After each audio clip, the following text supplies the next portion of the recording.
Today on Honestly, Dear Listener, we're talking about being a feminine creator in a world built for the masculine. And for all our male and non-binary listeners, don't go away. The patriarchy isn't good for you either. Stick with us because we're breaking it down for all of us. I'm Emily Hatch. And I'm Carrie Schaefer. And this is Honestly, Dear Listener. Everyone, I'm so excited to have our guest that's coming on the show today. She is an actor and my friend, Rachel Darden. Let me tell you a bit about her. Rachel grew up on the western slope of Colorado, a place that more resembles Mars than anything John Denver sang about. She earned a bachelor's degree in musical theater from Colorado Mesa University before beginning a decade-long journey away from and back to acting. There was a yurt, questionable hair choices, and a lot of pie. She received her MFA in acting from the University of Tennessee. World, I would like for you to meet my friend, Rachel Darden. Thank you. Thanks for having me. Okay, y'all, you're in for a super big treat because we're talking to Rachel Darden today, actor extraordinaire, and also one of my very, very cherished friendships in my life. So, welcome, yeah. Rachel. Thank you. I have to know, Carrie, how do you know Rachel? Tell me the story of how y'all met. Well, this is Carrie's favorite story. She loves telling this story, Emily. You don't know how much joy you've just filled her soul with. Yay! Hush up. You don't know me. Well, okay, so Rachel and I met.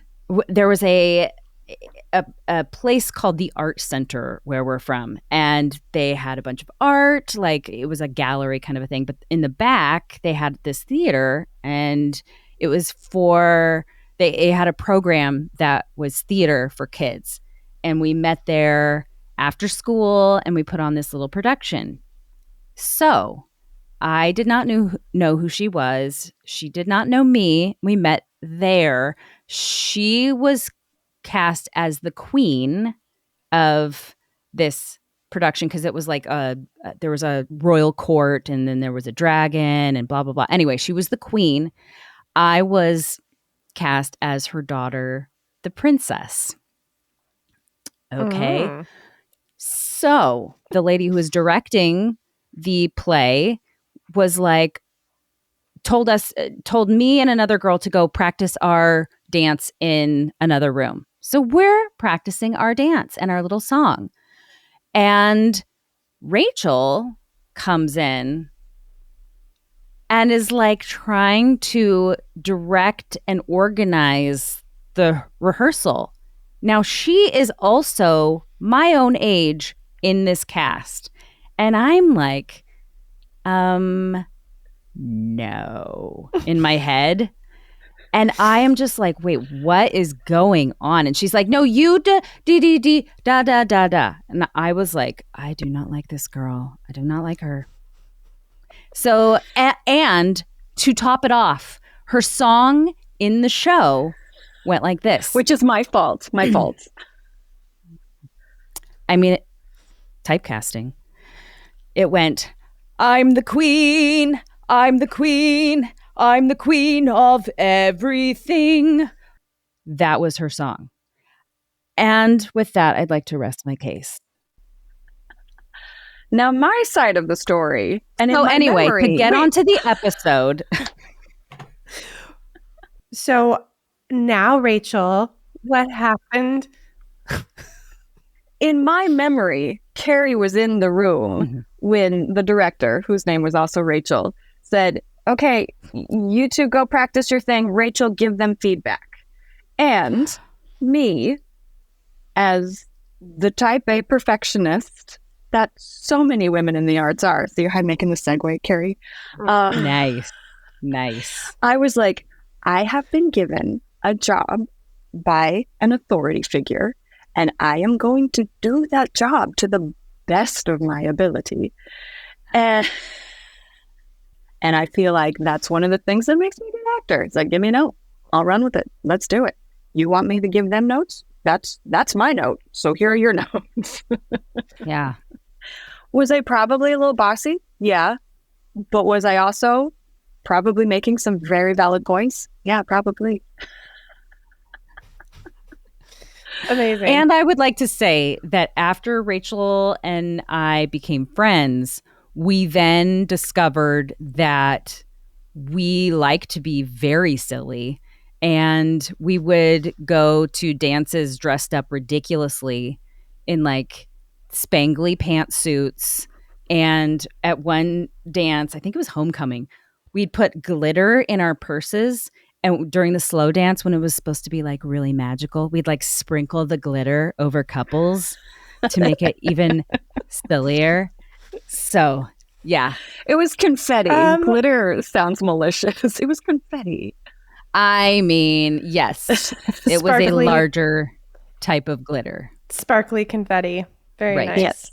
Okay, I got to pause here because I feel like all of my friends that are the closest to me and that I'm the closest with, at first, we did not get along. I don't know why it happens. I feel like it's worth looking into, Carrie. I guess maybe it's me. Maybe I'm the common denominator here.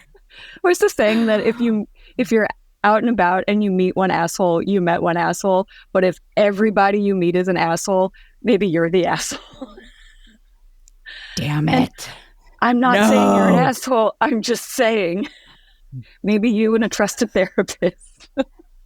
Maybe I need to work this out.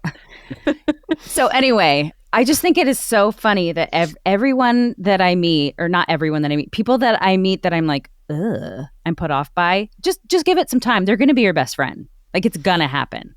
It's just that, Carrie, you happen to meet a lot of leaders. Yes. I think, you know what? I think you're right. And we're all like, you're a leader too? What are you doing? When we first meet a leader sometimes. Rachel's an actor. Tell me what your acting life is like. Yeah. I always enjoyed acting. Like, y'all was always doing pageants and shows and this, that, and the other. Christmas pageants is what I mean, not these kind of pageants. Got my undergrad in musical theater, which I shouldn't have. I should have gotten it in theater, but here we are. Moved to New York, straight out of undergrad, straight from Grand Junction, Colorado to New York. And that ate me alive. And I was like, okay, I'm done with this. I'm never acting again. And then I went and lived my best hippie lifestyle and was like, no, I miss acting. So I moved back to Denver and started doing the thing and realized I was behind. I was nearly a decade behind women my age, walking into a room. And I was consistently getting into the callback, but just not booking the way I wanted to book. And I was like, okay, if I really want to do this, I need to fast track things. And so I decided to get my MFA, which I say it this way because Carrie and I were talking about this earlier. I don't feel that you need an education to be an artist. I feel like for where I was in my trajectory, I needed to sit and work on acting exclusively for a long time to catch up to my peers after taking so much time off acting. So I completed my MFA in the spring, and now I'm a working actor, which is thrilling and terrifying. Congratulations. That's awesome. Thank you. Mm-hmm. Thanks. Yay, Rachel. Today, we want to talk about being a female creator in a world built for men. Do you really think that's true, Rachel, that this world is built for men?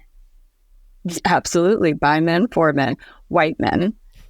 We talk about, and we've mentioned this word on the podcast before, but for our listeners that don't know what it is, can you explain what patriarchy means? Yeah. So anthropologically, it's a society that's run by men, that's led by men. When we say the patriarchy with, capital letters, I think we are talking about the idea that men are more capable, are more confident in whatever field. And so when we talk about fighting the patriarchy, for me, what we are talking about is letting go of that idea, Not that men are bad and women should run everything, but that we all have gifts and we all have ability. And it very rarely is associated with gender. You know, we can go down a rabbit hole and talk about strengths and sports and that sort of thing. But when we're talking about leadership skills, when we're talking about creativity, when we are talking about math and community and things like that, that men aren't the default best. I've never actually heard it put that way, and I love that so much. I think it's so great that we're talking about it and kind of introducing that up front, because I think it seems really polarizing, the term, the patriarchy, and it's like either you're fighting it and you're a lady who's against men being in charge, and you're against men in general, or you're like a lady who's like, I love men and they should be in charge. It feels like so polarizing. So I love the way you put that, because that is amazing. And that's all I wanted to say about that. Yeah. So when we're talking about, you know, patriarchy in the arts, surely the patriarchy doesn't affect the arts at all, does it? Oh, absolutely wink, wink. not. Yeah. How does it show up for creatives? I think, especially in my field, in the field of acting, what we see so much are stories told about one group of people, white men. And because the storyteller, the writers, the storytellers, the producers, the directors have historically been white men. And we see a lot of that changing now. But what we see changing is the people down here are becoming more diversified, but the people who are still at the top making the decisions down are still white men. So for me, the biggest one in acting is stories that don't reflect the whole. And that's our job as storytellers, is to reflect a complete and full society and reflect the truth of that society. And if we're only getting this little pocket of stories over here, it's a very skewed idea of who we are as a people. Right. Now, that makes sense. That representation matters. Being able to see yourself on the screen, on Netflix, on a stage is important. Why is that important? Being human, inherently, we want to be seen. And, I want to make clear, I'm sitting here as a skinny white woman talking about representation. I have far more privilege than so many people whose stories aren't being told. But something Carrie and I were talking about earlier, I am a white woman of a certain age.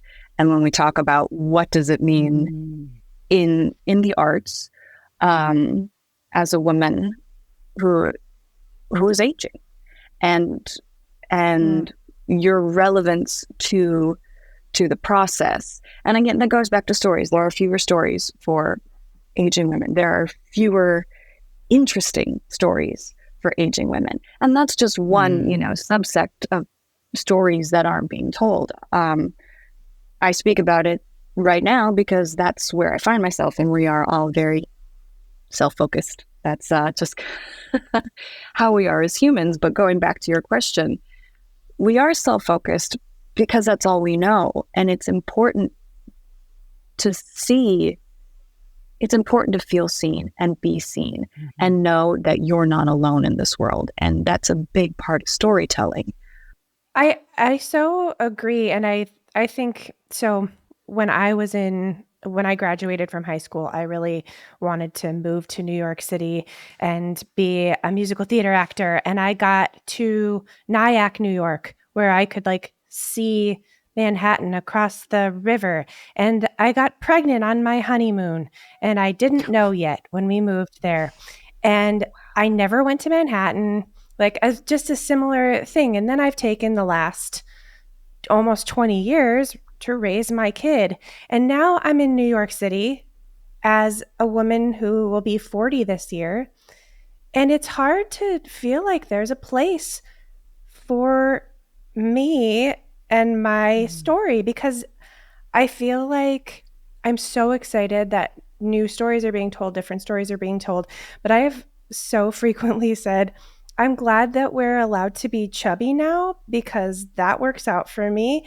But like, can we be old too? And not just be the grandmother who is cooking in the kitchen yelling or something? Like, can I be old and cool like I think I am on stage and not just be like the mom who's like, okay, Ren, you should dance, I guess. Like, I've literally played that role. Anyway, so yeah, I think it's so true. It's like there's no mom for me, you know. Or could I be a woman who's not a mother? Yeah. I'm in a play right now, and my character name is Mother. I don't have a name. It's Mother. And the play is the giver, and it's part of this dystopian society. So, logically, I can say to myself, okay, Lois Lowry is making a point here. But me, I'm like, okay, I am now I am Mother. And those are the roles that I will play. And don't get me wrong, there are many, many, many amazing mothers with many, many amazing stories. But to be reduced to what you said, just go about your day, interesting young person. I'll be here knitting. Yeah. I'm going to be here picking my jowls up off the floor, just throwing them over my shoulder. Like, God. I heard one time that Reese Witherspoon, who owns her own, I believe it's her own production company, she had brought this idea of, hey, let's produce and release films about women telling stories about women. And the execs in the room were like, people aren't interested in those stories. To which I say, au contraire. That's all I want to. I mean, I feel like I've heard so many stories about men, and that's great, awesome, wonderful. I've seen those. Now I truly want to hear about a story of women who are aging, and like not just the whole time complaining about wrinkles and blah, blah, blah, blah, blah, but like women who are doing shit and living their lives and loving it and making things. We need more than Menopause the Musical over here. Absolutely. Reese Witherspoon ended up saying, I'm going to do what I want to do because she's Reese Witherspoon, and she's making stories about women and people are loving them. Imagine that. I know, I'm shocked. I'm speechless. The biggest box office movie this year and for the past few years was Barbie. You can't tell me that people don't want to watch movies about women, shows about women. It's been proven time and time and time again. And it doesn't matter how many times it's proven. And you will still have the men in charge going, yeah, that was a fluke. Yeah, no, we want to. And it's what we were talking about earlier. It's like, I don't want men to not have their stories told. Sure. I just want my stories too. I want everybody's story. I want a balance. Yeah. Emily, how do you feel like you are finding your way in New York? Because you've just moved there and making your way as someone who was hurt by the city early on. That's what I feel like I heard you say. I don't want to put words in your mouth. But now that you're there and you have freedom and agency and all of this information about who you are as a person and how you move through the world, what is that like? Well, thanks for asking. It's kind of a broad question. To be clear, I was hurt by my ex-husband, and never got to be hurt by the city, which I didn't have that opportunity to be. I was hurt in Grand Junction by theater owners who have all since closed businesses by telling me I was fat and not pretty. Multiple times, different people. So the industry, I suppose, hurt me. And I did stop doing musical theater entirely. I did in 12 years, 13 no, 14 years I've done one musical. So I've only done band stuff, mostly because I didn't want to deal with that. I was like, I'm just not, like, I suppose I could be really powerful and rise above this, but I just don't feel like dealing with it because I know that every white dude I come across is probably going to say some shit to me, and I just don't want to deal with it. If I'm in a band, then I can sing what I want for the most part. I can mostly look how I want, if I'm not trying to be a pop star. So in New York, it's paralyzing, in fact. I'm doing a lot of things, but in New York, I haven't yet. Now, being in the city, I haven't really been here too much. So all the work I've been doing has been outside the city. But even like taking a look at getting hired by bands who I've been recommended to, I haven't had the chance to be rejected yet, but I do think that when I look even at the event bands here and stuff like that, I don't see me there. So it's scary. And this is what happens, I think, when there have been stories that are told or not told. It's been years since anyone said anything shitty to me, but it's been years of me repeating back, and I don't think that I consciously think those things, but there is something inside of me that's like, oh, they're not gonna be okay with you. You've got like really like lumpy arms now, and we can tell by this that you're older, like you've got little bags now, just weird things like that, where it's like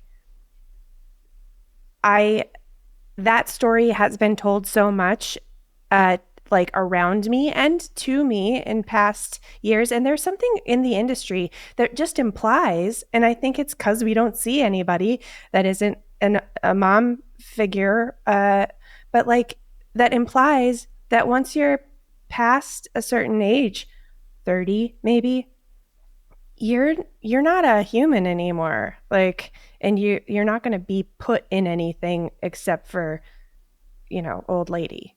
And I've actually heard people say that. They're like, once you're over 30, you're not like sexy anymore. It's a biological thing, because nobody wants to bone you. Like, what? Which also, just kidding. Okay. Yeah, not true. It's also not true. Trust me.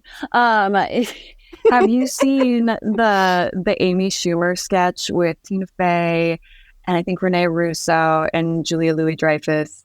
And it's Last Fuckable Day, and they like it's from her sketch show. You need to link it in the comments or whatever y'all do. But they like put in the show notes. Yeah, they row out to this little island and they're having this beautiful picnic and celebrating her last fuckable day because she's reached a certain age, And I think that was before she even made Veep. And it's like, no, all of these women are endlessly watchable, endlessly hilarious. Like, why are we doing this to ourselves? And it's twofold, right? It's men are doing it, yes, but it's the internalized patriarchy that we've come to believe about ourselves. That, yeah, I have reached a certain age. I'm not as valuable. I'm not as good. I'm not at my prime. I'm not this, that, or the other. And then also pitting women against each other, where if I tear this woman down, there will be more for me. Which makes zero sense. Zero sense. If she got the part, she got the part. You trashing her behind her back doesn't make you get that part or any other part. It just makes you lame, And so it's twofold. Yeah, men need to shape up, but we also need to unpack all of these stories that we have learned from society that aren't serving us about who we are as people and how we relate to each other. Even the example of like us talking about, our origin story of our friendship, Rachel, as funny as it is, I do think it's interesting because both of you, when I first met you, I didn't like you. I pinched Emily first thing. I was like, and what? Yeah, I know. Just like straight out the gate in 5th grade, I just pinched her. And I think it's interesting because Nice to meet you. yep, that's what it is. I was like, who is this girl? What is going on? Okay. Yep. But I think that there's something in patriarchy and also the faith tradition that we grew up in, which is evangelical Christianity, that we value a woman that is meek, is quiet, knows her place. And I felt uncomfortable with strong, confident women, obviously, because when I met both of you, you displayed those qualities. And I went, I feel threatened by you being who you are. Now, I love you. But I wonder, like, does that have something to do with patriarchy? Because it feels like it does. Oh, absolutely. And this is, I mean, if we want to get even more political, this is how power structures work. The people at the top are much fewer than the many below. And the way they stay at the top, the way they stay in power is convincing everyone below that they don't have anything in common, that we are each other's enemies, and they keep us fighting amongst ourselves, and they keep us scrabbling for scraps that we don't realize, oh, if we unify, we are much stronger than they are. It's how racism works, convincing poor white people that we have more in common with billionaires than we do with our Black and brown brothers and sisters and neighbors. And it's the same thing with women. And going back to our origin story, if we're being honest, the second you opened your mouth and sang, I was like, because you sang like an angel. And I was like, I can't sing like that. What? It's not fair, And why is that our first instinct instead of saying, oh my God, what a beautiful voice. What can we do with this? How can we tell the most incredible story by using her talent? That's where my hope is that we can come to as women, as a society, where we celebrate these things in each other and as artists and say, how can we make beautiful art with these beautiful talents? And when we're talking about aging, when we all know each other's age, we were all in the same class. As women of 40 or almost 40, having a little time and energy under your belt to realize those things gives us so much more storytelling ability. And okay, now I'm cracking the code. I think that's another reason that as we get older, men are like, they're worthless, because they know we now have a voice, we now have agency, we now have seen behind the curtain and know that they're just faking it. And so they push us aside because it's a lot easier to control young women who still have the indoctrination of people please, people please, people please, people please. Ooh, that's huge. Yeah. I think there's an element of scarcity also, that because we don't see our stories being told, when we have women that are getting those things, it's like, it does feel like there's no room for me then, because the only things I see are taken already. But we can actually create our own things, because there are a ton of people out there that feel the same way. And that is so powerful. I mean, I said a couple episodes ago, the Mary Tyler Moore Show, it was like a huge deal. And for women everywhere, and women who had been divorced and all kinds of stuff. But when they were introducing this show, the executives were like, no, you can't make her divorced. They were really against the idea in general of a woman who stayed single and was just working and living her life, not trying to get married. And they actually had to shave off some edges to make the executives be okay with her story. But it was a huge deal. And it's sad to say that not a ton has changed for women since then. In fact, Roe versus Wade was overturned since then. Anywho, but yeah. Yeah. If you haven't seen the documentary on Max about Mary Tyler Moore, the person, I just watched it last week, and It's great. That's exactly it. I watched it on the plane and was like, oh my God. And I cried a lot. It was so good. Rachel, I want to we're talking about, men are doing this thing.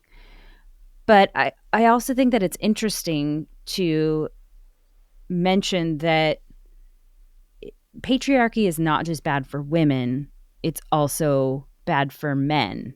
Can you explain that idea a little bit more? I will do my best from my perspective. It puts so much pressure on men to fit into this archetype that is nearly impossible.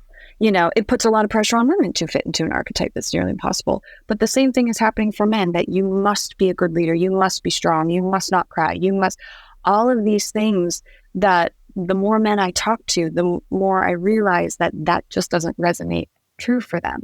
And if we start breaking this down, not only does it allow women to be our true selves, it allows men to be them true selves without this pressure to exist under a structure that's not serving anyone. I shouldn't say not serving anyone. It is serving men to a certain extent, but at what cost? Not all men. Not all men. Yes, not all men. But what's the cost? And so when we talk about breaking down the patriarchy, it's not about women will rule everything and men will do the shitty housekeeping, burr, burr, burr. And it's like, that's not what we want. We want people who are living their truest lives. If you want to be a leader and you're a man, great, go do it. But have the option to do it with compassion, to do it with grace, to do it with listening and equity, which all of these things the patriarchy tells us is just not okay, not a proper way to lead, not a masculine way to lead. Breaking down the patriarchy is about allowing people to be their true selves. How do you suggest, from your perspective and experience, that we can do our job in a practical way right now as women to fight these ideas that aren't serving anyone? What are some suggestions that you have that we can do daily even to fight this? Yeah. I think the biggest one for me is women help women. Is what we were talking about earlier, where we don't see each other as the enemy. We see each other as a source of support and creativity and love. And I think that's true for everyone. It's not just women help women, it's people help people. But if we're speaking specifically about the patriarchy, and again, to me, arts always go back to politics. For me, it's being active in politics and making sure people have enough money to feel safe enough to create. Being able to be an artist in this world is a privilege. When, we were watching wars break out all over Europe, there are people starving in our own country. It's money doesn't create happiness, but money creates security. And from security, you have the privilege to be creative. And so for me, that means continuing to fight for equal pay, for a livable wage as a minimum wage, to tax the rich, to subsidize the arts, to take care of people. Because when people are cared for and feel safe, they can create. And I truly feel like that's part of our humanity, is being able to create. So women help women and people help people, and stay active in politics. If those are vote. And at the local level too, it's not just one election every 4 years. It's be active at the local level and fight for the things that you care about within your community. So I feel like on a daily basis, those are my big three. I don't know. Rachel, what about men? Because I know we do have some men that listen to the podcast. What can men do on a daily basis to dismantle the patriarchy? Oh, that's a great question. Educate yourself. I think that's a huge one. I feel like in my personal life right now, I keep running into men who identify as liberal and think that's enough, and who haven't done the work to break down the patriarchy, who haven't done the work to address white fragility, all these things, and you start to have conversations with them, and there's just this roadblock where I hear them saying, "I'm not a bad person. I'm not a racist. I'm not a misogynist." And it's like, if I truly thought you were any of those things, we wouldn't be having this conversation. It doesn't mean a good person can't do something racist or something misogynistic. And we need to let go of this idea that there's a binary. If you're good, you don't do bad things. And if you're bad, you're all of these, cluster of words that have become stigmatized. My hope is that men educate themselves and let go of the binary of good or bad. And understand that's not the eye that we're viewing them with. You're either a good guy or you're a bad guy. It's not that simple. So let's talk about it. So educate yourself, listen, and be willing to talk. Absolutely. Right. And women can, and our non-binary friends, speaking of non-binary, can be good at listening to something that men are feeling that doesn't fit into that power dude, you have to strive for this thing. I think men can be more vulnerable, and that would be a start. Maybe I said something that was problematic. It's okay for me to be, like you said, still a good person who said something weird, because that is fighting the idea that you have to be absolutely right and powerful, and it's insecurity, and be vulnerable and okay with being wrong or being sensitive or being not that picture of a terrifying dude in charge. Yeah. Well, and this goes back to what the patriarchy teaches us, that men are right, and they have this inherent knowledge. And so when you say, actually, this thing you said was, it came across this way or this, that, or the other, they've been taught that, okay, that makes me less of a man. And that's also talking about how the patriarchy harms men.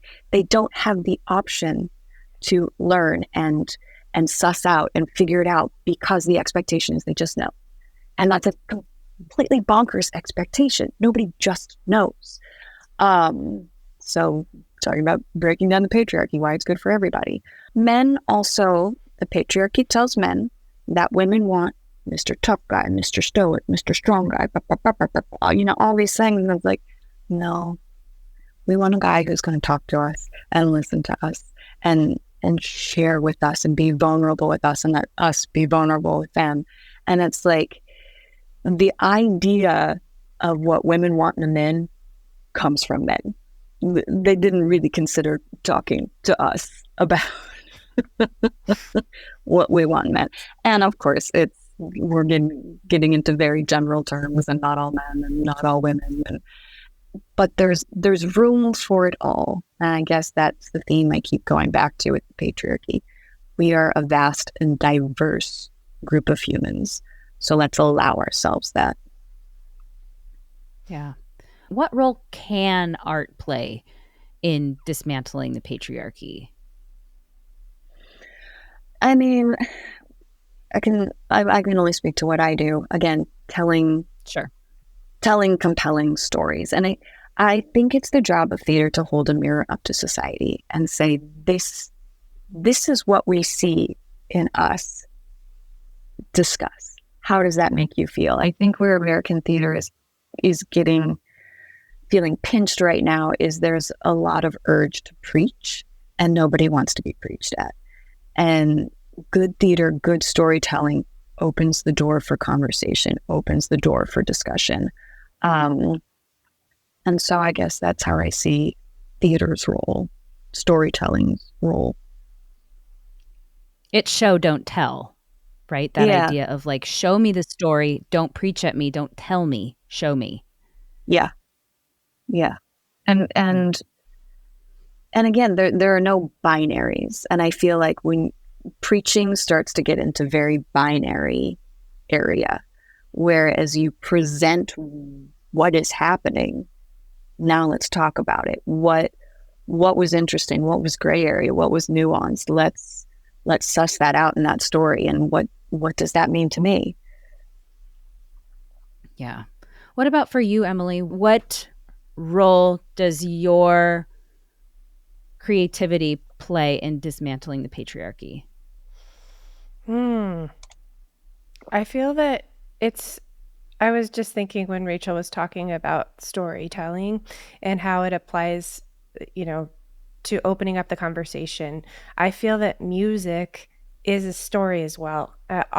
Every song, I say this to my students, and I feel this when I pick up the microphone. Every song is a story, and through writing those stories, also what songs, if you're covering songs, what you're choosing to cover, what story are you opening up for people that can take them on a journey with you and get them talking. It doesn't all have to be war, good God, what is it good for? There are plenty, Love's in Need of Love, Stevie Wonder, like that's a huge, beautiful story that helps us reframe. And I think musicians can play a big role in telling stories that make people talk and make people think. I would love to see more people singing that are human beings that haven't been, starved and told that they can't be over 30 or they're irrelevant. I would love for us as audience members to enjoy that, because and support that. Yeah, because it feels like, yes, that's then all they're giving us. But when I see a video of Lizzo or I see a video of Lady Gaga on social media, I can tell you that so many women are ripping them to pieces and saying that they're disgusting and terrible. And again, it goes back to what we talked about a couple of episodes ago, being a better audience member and enjoying art that's made by people who aren't, this is no offense to her personally, but aren't Ariana Grande or a young Christina Aguilera. I mean, even Christina Aguilera gained some weight, got older. Everybody's like, ugh. Like, we can do that as consumers of art to support, to not attack a woman for saying something that may be ignorant to something, if you get what I'm saying. Like, if you see it happening on social media, that's another way we can be like, oh, gently, this is an idea, not just ripping each other to pieces for our art and those things. So support, and also watching how you react to people who may not know that yet. It sounds like to me that being a woman in the arts, a woman out in the world making things, is kind of a radical idea in and of itself. And to stay making things that bring you joy, even when you get older, is more radical with each year that goes by. So, ladies, if it feels like it's overwhelming to think about, oh, the patriarchy, how do I da. Just you doing it, putting yourself out there, is a great place to start. And when you think about, I'm getting older, maybe there's no room for me, still putting yourself out there is revolutionary. They say that women of a certain age disappear. And the older you get, the more it's like the transparency knob just keeps turning down and turning down. And I wonder how much of it is us getting tired of fighting. I don't know. But I love that, Carrie, so much. We are not invisible. And continuing to make yourselves visible and continuing to support, accept, and encourage people who are doing something, like, that's power. Yep. Yeah. Yep. And you put your dollars behind what you believe in. Dollars, as much as I hate to admit, are powerful. So if you're buying something from a woman that's made a thing, that's power. If you're supporting a female-owned business, power. If you are going to a show that's produced by a woman that's telling women's stories, power. Money talks. Yeah. And I would be remiss if I didn't bring it back to what I was talking about earlier with politics, why we have to be political every day, because money does talk. And we are in a time where we have less and less and less money, and that we have to keep fighting for, you see all the stuff that's happening with unions right now and how successful it is when people band together and get it done together and take the power back. Because again, money doesn't bring happiness, but money does bring security. Money does talk. So for me, it just goes back to staying political and being connected to each other, that we have more in common than we do not. Well, Rachel, I want you to know that I see your powerful femaleness now that I'm on 40's doorstep, and I am not intimidated by it. I want you to know that I celebrate your strength and your power, and I'm so very glad that I get to have your energy in my life. Right back at you. And Carrie, I've told you this. Emily, I haven't had the opportunity to tell you this. I am so impressed by your podcast. I thoroughly enjoy listening to it. I learn from it. And again, what Carrie was saying, just the fact that y'all have set aside this time and space and creative energy in your lives, I think, we start crying. I think it's just so beautiful and so wonderful. And Carrie, like you said, it's a revolutionary act. To make space for yourself and your voices is a revolutionary act. And so keep doing it, ladies. You got a fan. Thanks, friend. Thank you so much. We're all going to cry about it. Yep. Yeah. Thank you so much for being here with us today and sharing your ideas and knowledge and talent with us. I am so excited to see what life brings for you. Thank you. Back at ya. Well, that was amazing. I am so glad I got to meet your friend today. God, I love that girl. She's so great. Seriously. Well, dear listener, that's all we have for today. Please find us on the socials. We are honestly, dear listener, everywhere. And also, if you have thoughts on what we should do for topics coming up, please hit us up. We would love to hear from you. We love to know what you're thinking about and just have a convo. Let's do it. All right. Another one in the books. Oh, yeah.